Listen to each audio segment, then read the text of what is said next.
with partners. Okay, excellent. Lisa, have you got an idea of what your percentage of your revenue is partnerships?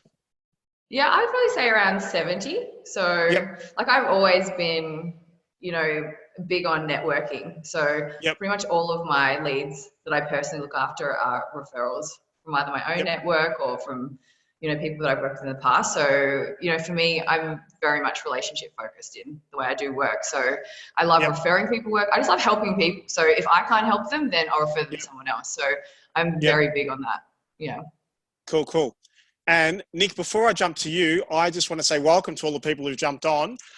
So we've got about 40 people tuned in right now. Hey, 40, everyone. Great. Welcome. Woo. What happened? I have to apologise. No. I have to apologise. I didn't press broadcast. So I just Russ! I know. So we've got 41 people there. So we're going to go through these introductions again really quickly. Technical difficulties. Is that the time? Okay. So for all those people who just tuned in, so we do have 40 people straight off the bat, which is great. Yes, you have to beat Rob. As your questions come in, I'll throw those to the panel. But on the panel today, we've got Alfonso. He works in partnerships full time. We've also got Lisa. She is founder and director of Cody Agency. She's also all over your LinkedIn feed and your Instagram feed. Great business advice. And we've got Nick Bell, the other half of Lick TV, founder, investor, AFR Rich Lister. Did you, like I said, other half, not, better? Yeah. The worst half. Clearly the worst half. The dead weight. Here's the ick. Here's the ick and lick. Here's the ick. So just to give some context, today's... Are there two Lisa Tays? Two Lisa Tays. No, just one. Today's webinar will be on partnerships. We're going to go through our experience with partnerships. Now, I have just thrown a question, which I'm pretty sure everyone who is participating now did hear that question of right now, what percentage of your revenue is coming from partnerships? Lisa, did you answer that question? Yeah, so I said 70. So I'm really big on partnerships and network and referrals. Yeah, so thanks actually to all of you guys. You all referred me some work, so that's good. Yep, excellent. Now, Nick, have you got a number? I know you've got a heap of agencies, so this is probably a tough one, but what do you got? Yeah, but look, I class partnerships as networking, and I love networking. And through networking, you refer business to your friends, to other businesses within your group. For us, it's about a 50-50 split. So we've got an office in Singapore. The office might have an opportunity to refer some business to Hong Kong, so we refer. So we refer within our group. We've got 12 agencies in the group, and mate, we refer to each other every single day. Like it's what we do. And even through my networks, mate, if I can help them, I will refer them business and vice versa. Like you have to leverage networks in this time because lead generation, man, it's tough at the moment. So it's relationships right now. But don't push them too hard and you burn them. If there's an opportunity, fantastic. If there's not, just back off a bit. So, look, mate, we're about a 50-50 split at the moment. Wow. But I think that's going to grow over the next 3 months. I think it's going to become 70-30 as time goes on. Wow, interesting. So we've got some big numbers there. So Fonja at 50, Lisa's at 70, Nick's at 50 and wanting to grow that more. Now, Nick, on LinkedIn, I think I've seen you say a few times that, networking and that type of channel is something which you came to late. Is that right? Like, is that something that you were doing earlier in the piece? Yeah, look, I'll be honest with you. I never used to see the value in networking. I thought I could do it myself. Pardon the French, but fuck everyone. I can do it myself. I don't need help. Mate, I was an absolute idiot. Mate, I was an absolute idiot. I should have realized, mate, help each other win. Yeah. Like if I refer Lisa business, she's going to refer me business back. Yeah. Even though I'm still waiting for those referrals. Excuse me, I refer you lots of business. That's hit and miss. But I think I referred a client to Lisa last week. She closed it within a couple of days. Oh, wow. And she's referred some business back. It's so much easier and faster to use your own network and refer. It just works. And that word of mouth, referral is worth so much more because they trust you and the chances of closing is going to be a lot higher than if you're just trying to find an agency online that you've never heard of before. So I just think you're always going to be able to close a lot quicker if you just get a referral. Yeah, for sure. Now, Lisa, in terms of the partnerships in your business, how many of those are, what we call sort of formal type partnerships? How many of those are informal? Like, how does that sort of work within Cody Agency? Yeah, I mean, we're lucky because we're sort of quite a niche offering, so we're not too generalist. So we can partner up with a lot of different agencies. And, I think it's important to have different agencies in your mix that are of different scale, different service offering, because then you can all work together. So I would say I'm pretty informal. Like, I just want to help as many people as possible. So I'll always just refer on work to anyone I know. And yeah, I'm definitely really wanting to support those in my network. And I do have to say, Nick's actually great like that. He does really encourage all of his agencies to share learnings and to share, obviously potential clients. So I think for me, like, I really want to stay top of mind for all of my agency partners, because I think then they're always thinking about you. So when they're talking to a potential lead, you're going to be always top of mind. So I just harass people all the time, constantly, and build relationships. So mate, to chime in here, sorry, jumping in, but I've actually got a WhatsApp group with a list of all my business owner friends, and we refer each other business. So there's an opportunity. I'll go, hey mate, I've got an opportunity with XYZ. Are you interested? And they'll do the same. And there's about 20 of us in this WhatsApp group, and we refer each other business every single week. Like, it's so simple to set up, but man, leverage your friends. Yeah. Like, it's easy. Isn't it interesting, like, when you realize that, they win, I win, plus it feels good as well when you're referring other people business.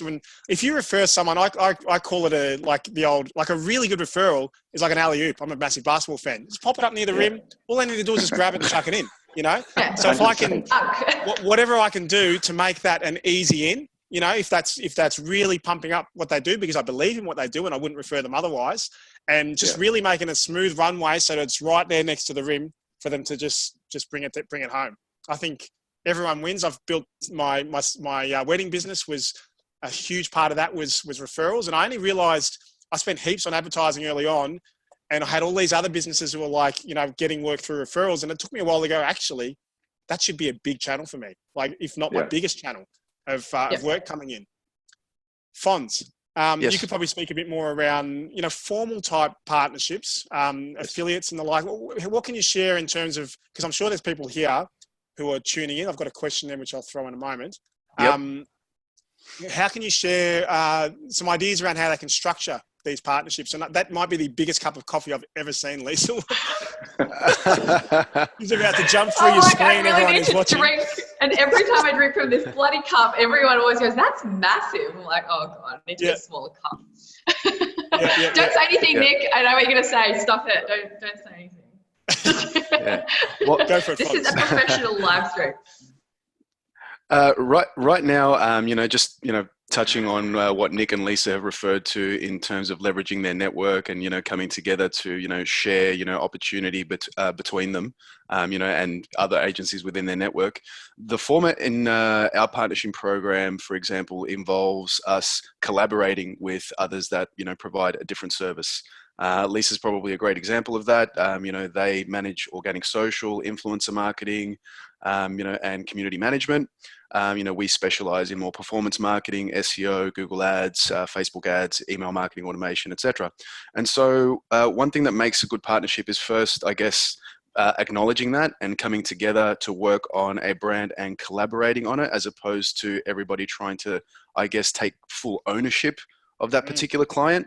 So that's where I think, when we do come together and we synergize and we put the client's needs, at the forefront of what we're trying to deliver, that, is the right recipe and brings together the right elements for us to be able to, give the client an even better experience and an even better result if we're all aligned and have one objective. Another important part of that is, I guess, having good rapport between yourself and the respective partners that you choose to collaborate with.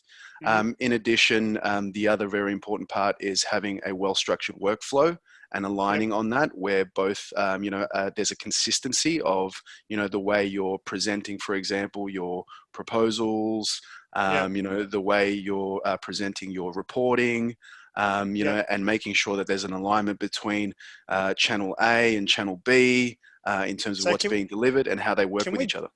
Can we just get a bit more specific on that? Because there'll be people here with different types of businesses going, what does channel A mean? What does channel B mean? So let's say you are I guess what I'm getting at is you want to make sure that people you're referring, and I'm trying to sort of read between the lines of what you said, are of a similar sort of standard, a similar sort of ilk, similar sort of standard of work, I guess, than what you're delivering. Similar, and in terms of work with the same types of customers as well. So it's consistent. Am I right there in saying that?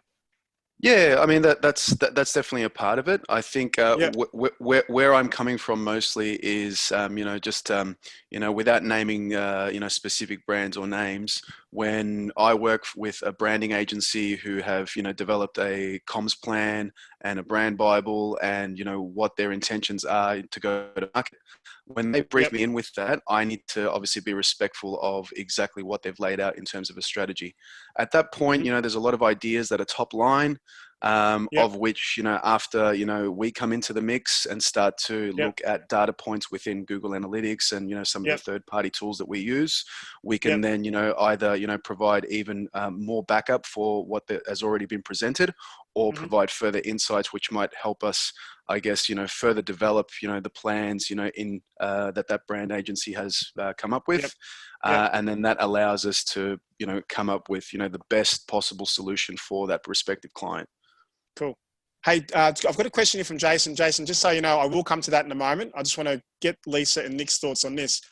Lisa, have you got any examples, or Nick, feel free to jump in, of just what we're talking about here in terms of you deliver one type of service, another business delivers another type of service, and you really work, they're kind of like an adjacent business in the same industry, and they work really well together. Nick or Lisa? Yeah, can I jump in here? With our agency group, we're not a jack of all trades. For example, we don't offer web design or web development for SMEs. That's not our thing. So we have referral partners that we bring into the conversation, but we say, look, this is John's web design. They're fantastic at small to medium web design builds. So then we refer the client to that, and then the client deals with them directly. But we have vetted the people we refer to. So we don't refer just to anyone. It's like, no. We know that John's web design is bloody fantastic. And we've vetted probably 5 other providers. So you have to make sure that the person you refer to, mate, if they burn the client, it's potentially going to come back on you. That's your reputation. So 100%. So back in the day, what we used to do, and we stopped it a few years ago, is we used to use third-party providers, but we used to brand the work ourselves. So we used to use John's web design, but then say it was our brand.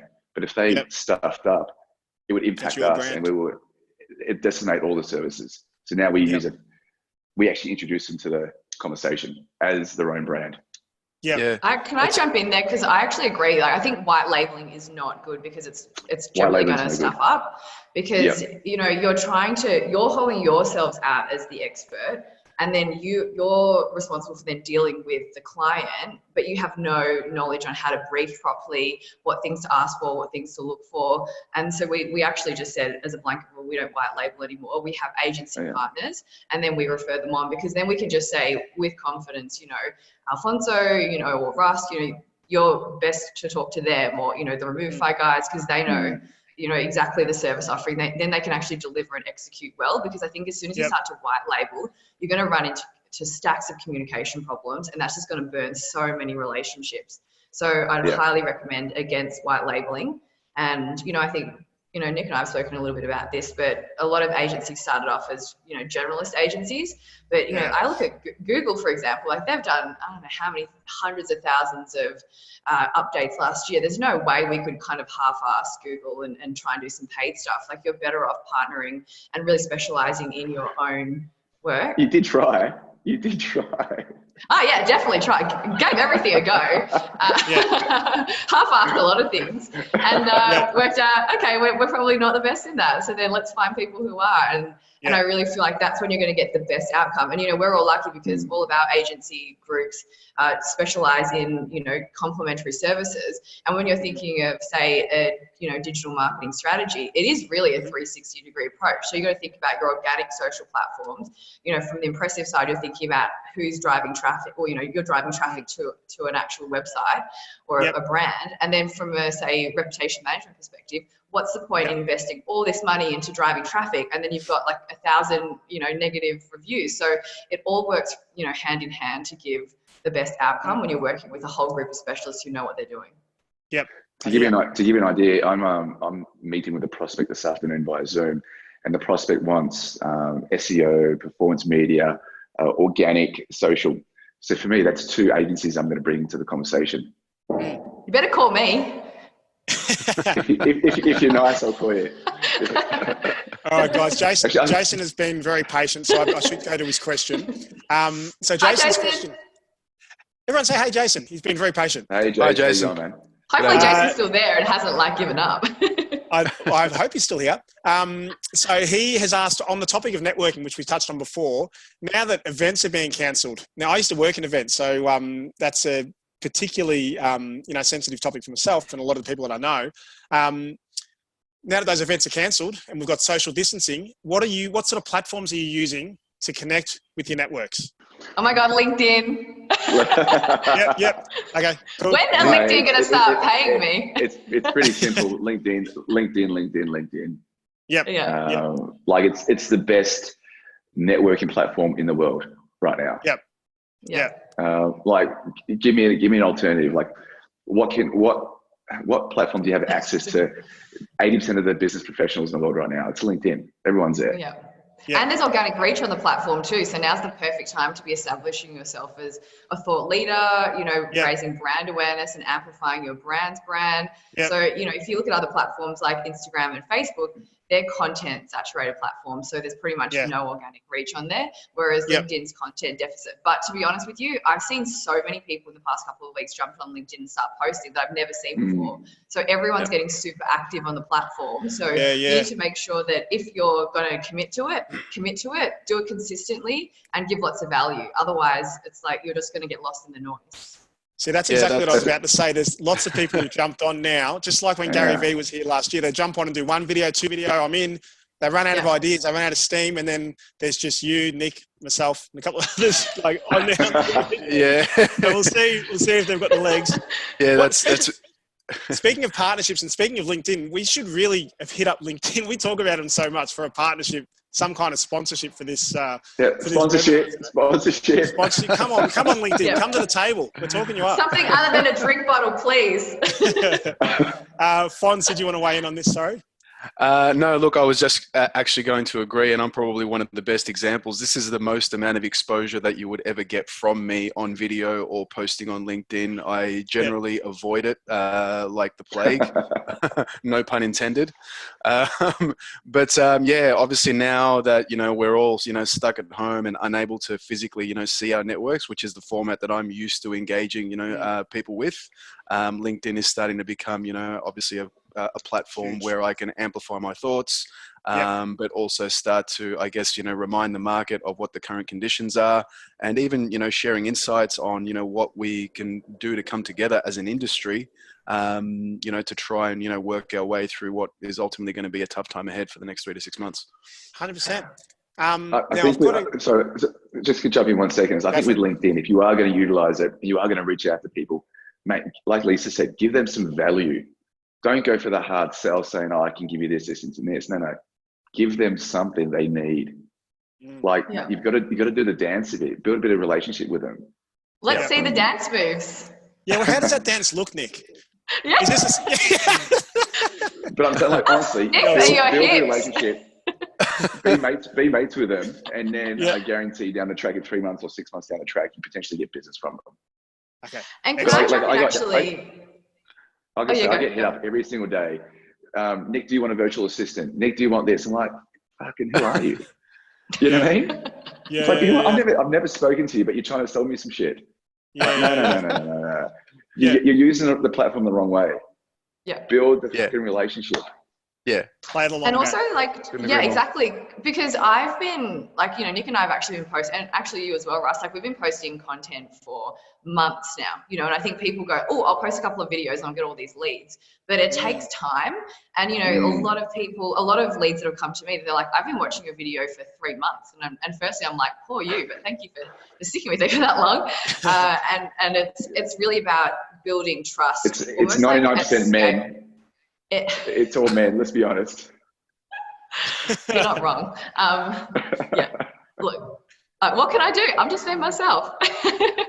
I've got another question. I've got another question here from Don. This is actually directed at you, Nick. Now, it's not specifically about partnerships, but I will get to it. So he said, you've got a video. The next time a prospect says your services are too expensive, he said it's a game changer, that video. Do you want to maybe just share with the people watching right now and afterwards? What do you say to those people? I did a video a few months ago, and someone says your services are too expensive. I said, who or what are you comparing me against? Yeah. Like, give me a breakdown of what you're comparing me against. The reason I say this, we had someone reach out to us a few months ago and say, look, you guys are too expensive, and this is Removify. Yeah. And I said, okay, the only comparable service out there is a lawyer who charges regardless if they're successful or not, and they're 3 times more expensive than us. So who are you comparing us against? And he goes, shit, you're right. Yeah. There was actually no one to compare us against. So ask the question, who are you comparing us against? And then if they are comparing you against a competitor, ask for a breakdown of the service. Like, get details of what the competitor's offering. Yep. And I can guarantee you that you're probably not expensive, and you're probably well priced, and you're probably doing a better job than the competitor. Yeah. So that was a few months ago. Good memory, Don. Yeah, good job, Don. I'm glad someone's watching Nick's content.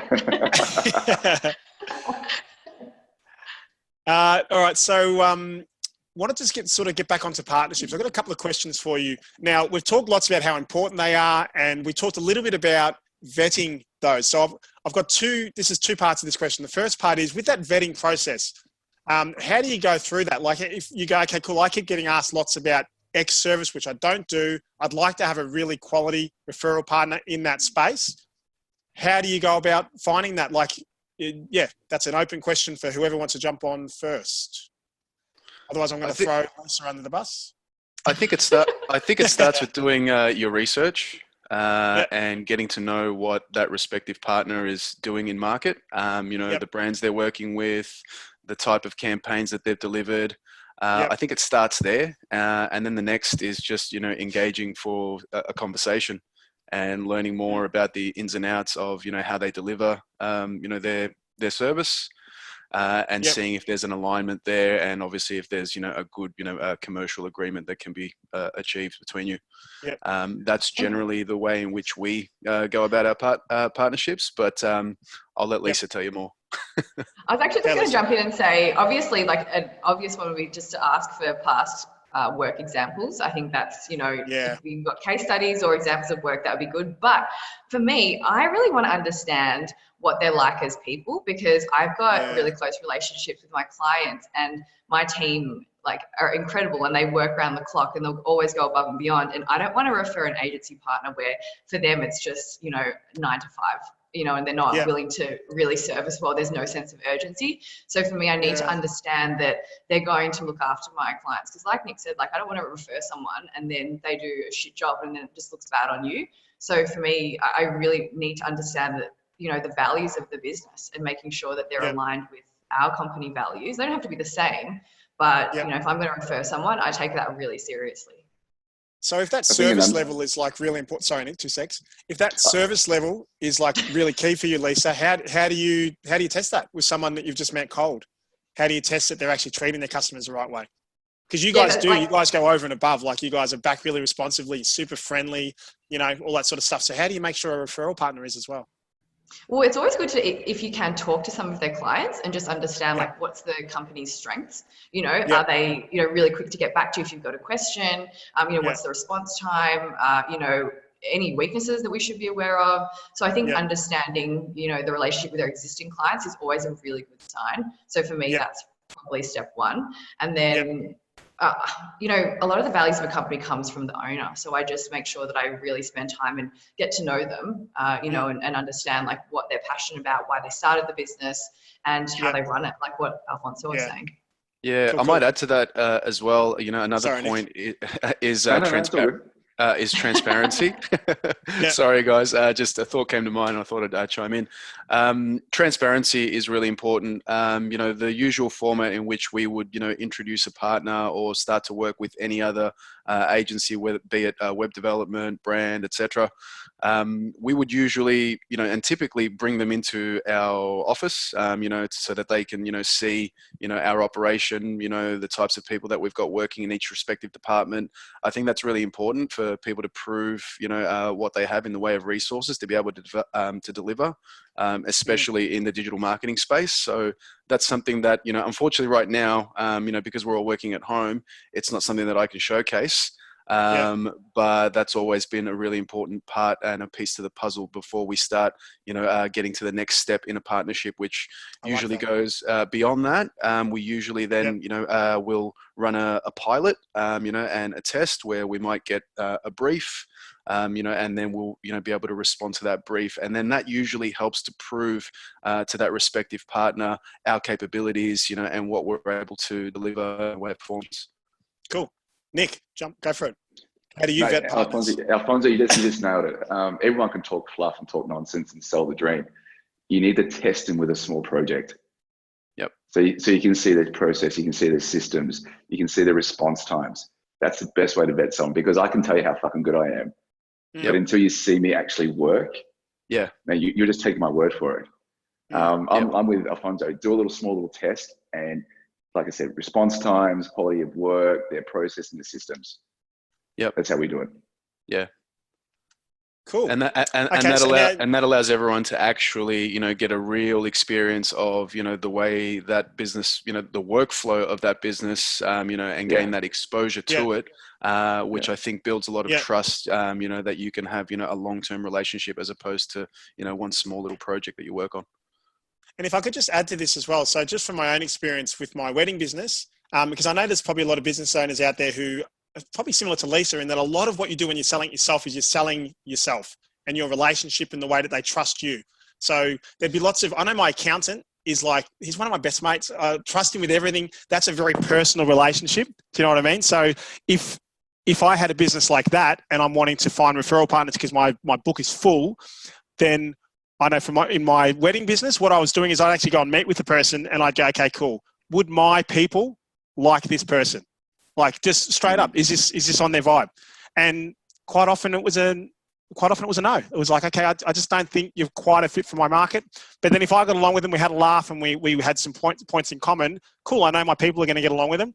That just, especially for that real, like when it's almost like an intimate relationship with that person, whether it's someone who's looking after your finances or your health or whatever it is, I think that one-on-one coffee where you catch up and you actually get to know the person is really important as well. So that's part one. So we're in this period of COVID-19 where we're trying to open up these new relationships. You're finding some people, you're vetting them. Now, for those that you're vetting and you've brought them in as referral partners, and also for the referral partners you've also got, what are you guys doing, Fonz, Lisa, Nick, at the moment to keep those partnerships prosperous, to keep them warmed up, to keep them feeling nice and fuzzy and all the good stuff? Nick, have you got anything in play at the moment that you're doing to cultivate your relationships? Look, good question. Obviously, we refer to our group in terms of agencies within our group, and I speak with my guys every single day. And if someone's not in our group and I'm referring them business, I'm staying in touch with them every second day. Like, I'm nurturing every single relationship that's going to benefit me and going to benefit them. Because, man, right now it's fucking tough. Like, it is a war zone out there. And $1 3 months ago, $1 now is equal to $20 3 months ago. Like, it's, man, every single dollar counts right now. So you need to nurture all your strong relationships, all the relationships that are bringing you revenue. You need to give them so much love, because if you don't, potentially you could lose it. Yep, 100%. So Lisa, give me some more love. I did a lot more love, Lise. That was. I'm out of love. Yeah. I'm giving you everything. But hey, actually, can I add to that? Yeah, go for it. Because you know, for me, I love creating content and sharing content. So with the group of agencies that Nick runs, you know, we're obviously a part of that. So anything that I develop for my agency, I then try and share with them. So, because, you know, if we can all collaborate together and share learnings, we're just going to be so much stronger. Yeah, exactly. And I think it's really important to do that and be cooperative and not keep all the things, like, you know, all the information, all the assets you create for yourself, you know, just to yourself. I think it's really important to share them and invest in actually saying, hey, like, I give up a lot of my time to train all of Nick's agencies. He hasn't paid me a cent for all of this, but, you know, I'm waiting. Checks in the mail, apparently. But, you know, I mean, I love it anyway, but, you know, I think it will come back to you. Like, I don't do it with any expectation that something's going to come back to me, but if they're constantly seeing me and they're constantly understanding about my service offering, the way I like to work, then hopefully I'm going to be top of mind. So when they're talking to someone, they'll go, oh, actually, Lisa mentioned something about that. Maybe I can, you know, get her to come on board and have a chat with this client, because maybe, you know, they can help out. Yep. If I could chime in again, unfortunately in Australia, it's a bit of a kind of Lone Ranger, do it yourself, every man for himself kind of personality trait, or just kind of, it's the way we do things. It's like, no. Look at the Jewish community. The Jewish community help each other win. Yep. Whereas in Australia, it's like, no, every man for himself, basically stuff you. We need to change that mentality. Yeah. We need to completely change it. And literally within my group of friends and my circle, mate, I'm helping each other win. I'm like, mate, I'm going to help you. You help me. Let's win together and let's get through this. Yep. We need to kind of change the way we think in this country. 100%. I've found, like, in the US, like with our Texas agency, obviously I'm here now in Australia because all the stuff's happening, but in Texas, like, what we were like just blown away by was just how open people are to business relationships and how open they are to find out more about what you do and then just think literally there on the spot. You know, it's not that, you know, how you going? What do you do? Okay, cool. I'm off to do something else because I don't really care. Like, they're literally like, okay, what do you do? Who does that help?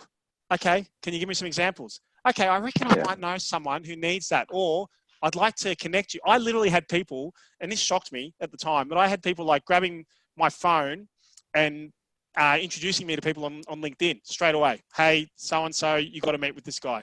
Like, they're in the US, there's much more sort of collaborative partnership type Australia environment. Yeah, it's weird. Yeah. If I can just add to this, guys, I just want to provide a bit of an answer. Just in everything that you guys have said, it's brought to mind. It's never been a better time to share, but more importantly, I think in the past, a lot of channels, and, you know, I've been guilty of this myself in the past, having worked in radio, out of home, everybody is trying to protect, you know, the revenue for their respective channel. And I think at a time like this, when everybody is, you know, losing, you know, their, you know, advertising revenue in, you know, multiple channels, you know, everybody's suffering, out of home, digital, you name it. This is a time for, you know, the industry and, you know, the right partners to come together and work collaboratively on, you know, brands, you know, and look at how you can strategize. This is a great time right now for planning and looking at, you know, what, you know, businesses are planning to do for the next 3-6 months, because I think most businesses, even those that have shut their doors or minimized their workforce, you know, none of them plan to completely shut down. They all plan to come back. It's what are they going to do in the interim that's going to, you know, make them be remembered. One great example that I've seen most recently, you know, I'm just conscious that we're, you know, starting to run up to time, but a great example where, you know, businesses have come together, and I'm sure this was brainstormed, you know, by, you know, an agency or a strategist, but Koala at the moment have put out some amazing ads that are purely branding and, you know, them reminding everybody that they're trying to support a community and they're trying to encourage people to shop locally as local businesses, small businesses are suffering.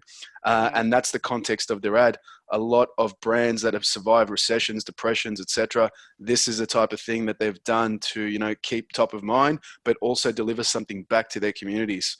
If you jump on their website, you'll see that they've actually also formed a partnership with Deliveroo, which, you know, anybody that's looking to make their living conditions right now more comfortable by either, you know, buying a mattress or buying a sofa, you know, can get access to a $200 Deliveroo voucher, which is, you know, great and in context with, you know, obviously everyone's living conditions right now. So that's a great example of, you know, businesses coming together, but also, you know, marketing efforts, you know, synergizing and not just thinking about bottom line. Like, this is a time to have the type of messaging that, you know, supports the community, you know, and allows you to be remembered, not necessarily just for, you know, an ROI.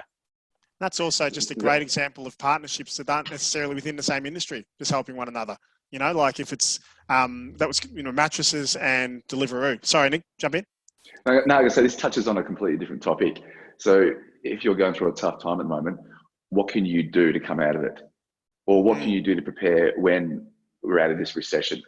For giving you an idea, so obviously we've got some cash in the bank, so we're using this time to beef up our SEO, beef up our technology, beef up our processes. Like, when we come out of this in 6 months' time, we want to fucking dominate the market. So we're refining everything in our business. Like, everything's been overhauled right now. So we're not pulling back. We're actually pushing forward and say, how can we improve our marketing, our systems, our process, our training, everything in the company. Yeah. And I think if you've got some cash in the bank, man, you should be doing that right now. Yeah, you should be doubling down because 100%. Because the look on social online, the traffic's gone up exponentially. Like, it's increased 90% in the past couple of weeks. Social engagement's up, you know, 76%. So while your competitors are actually pulling back because they're scared, it's like you should be talking louder and more than ever before. But like, to touch on what Alfonso said, to give a shameless plug to our podcast, Lick, like, we talked about support marketing today, but it's really like, you've got to change the game. It's not about transactional marketing anymore. And it's not even about value add. Like, value add's just a given. It's really about showing your support. And more than anything, it's more about brand awareness through support. It's not about sales. So really, when you're thinking about marketing now, be doing it. Like, the question is not, should you be marketing? That's an obvious yes, given the amount of traffic online. It's really, the question is, what should you be saying and how should you be saying it? So make sure that you're being empathetic to the current climate, and you're actually treating people like humans, because, you know, every single person's hurting, you know, at the moment. Like, people are letting people go, closing stores. You know, it's really, like Nick said, it is a war zone out there. It's like a real struggle for a lot of people. So when you're dealing with them, don't go in for a hard sell straight away. Actually find out how they're going, build a relationship, because even if they don't have money now, you know, when things pick up again, they'll remember you, and they'll remember that you actually cared about them. And even I told all of my team this week, I said, please call all of our clients and just ask them how they're going. It's not about selling. I don't need you to sell anything. I just want you as a human being to say, are you okay? And we're here for you if you want to talk. So I think more than ever now, you have to start thinking about marketing from the point of view, or, you know, you need to think of it as support marketing now. It's a totally different landscape. Yeah, 100%. I think a couple of things you mentioned there, which is really key. When we come out of this little period, this is a short little period. For those of us who are working through GFC, like, you come out the other end, and it's the ones who, you know, who were really smart with their marketing efforts, who came out the other end and just stormed ahead. You know, so that's really key. This is temporary, you know, for those that have been through it, will obviously know. And secondly, you said something there which has just escaped my mind. You know, caring for people. I think we talk lots about B2B, B2C, but it's hate to hate. It's human to human, especially at times like this. So we need to make sure that the person you're speaking to isn't brand name. They're not company name. They are Alfonso. They are Lisa. They are Nick.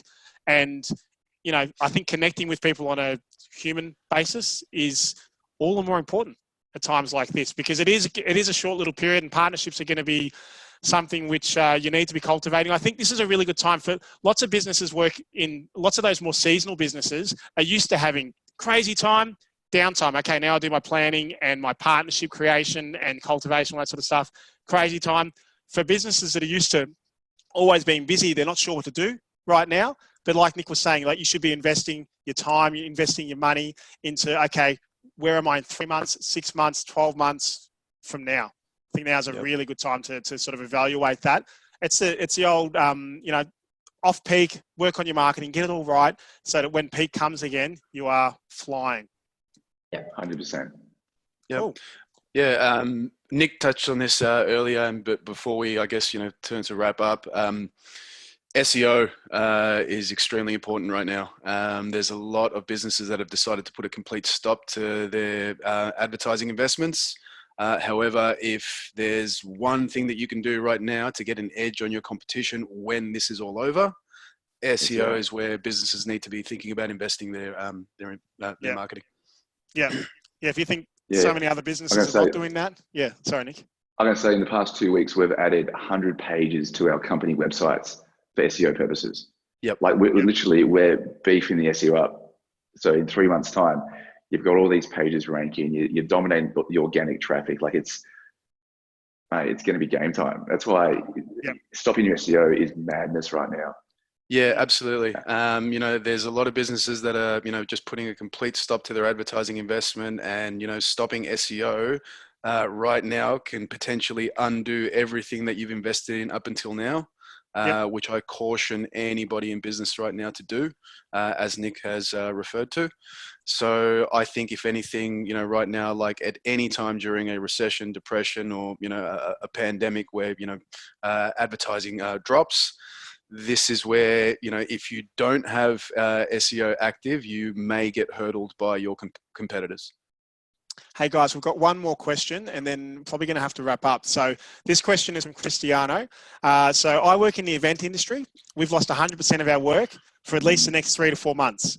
Should I still invest in marketing now, or should I try to understand when we start again to save our cash flow at the moment? Now, Nick, you touched on this. You talked about, okay, well, if you've got cash in the bank, this is a time to lean on those cash reserves to invest. Do you want to perhaps answer this question? Or? Yeah, look, the event, hospitality, tourism space has obviously been decimated. Yep. I think you've got to be very careful in terms of investing in an industry which is completely stopped. Let's be realists. Yeah. I'd say use this time to go, okay, the market's going to start back up again in September. What can I do now to get the business ready? Yeah, let's get the business ready to relaunch so I can really take a big chunk of the market. I think investing in marketing now with an industry that isn't operating, I'd question it. But SEO, you can still do SEO and it's still rank, but doing performance media, I wouldn't invest in that area just yet. I'd wait. If it's the event space. I know Lisa may disagree, or fans may disagree, but look, it's been events. You can't go to events. They're all shut down. I agree with you, Nick. This is certainly not a time to be putting out, any promotions, given that, that industry has completely shut down. You're just burning your money. Yeah, if anything, SEO, content marketing, staying, in market with, just things that are relevant to that market, either through organic social, through your emails, try and maybe, leverage, the thought leaders within that space or within that particular company, get them on LinkedIn, sharing, their thoughts of what's happening, maybe a little insight on what their plans are for the next 3 to 6 months. And, when they foresee opening up again, just keeping people engaged, making sure that your brand is still there. And I'll just quickly jump in because we are going to have to wrap up. That was actually an old mate of mine, Chris from RTR Productions. G'day, Chris. So he's in the event production. Now, Chris, I will say this whole webinar has been around partnerships. Like over this next sort of 3-4 months, think about this is a great time to potentially look at whether it's venues might be a bit tough to get in touch with, but have a think about the other types of businesses that when they come out of this are going to need those partnerships and need those streams coming through. So, I'd definitely be looking at even just building up a big list of who you could potentially partner with and figure out some kind of prospect targeting process of how you're going to go through that, setting up some Zoom calls, that sort of stuff with them so that when we come out of this, your partnerships at least they're in a good place. Cool.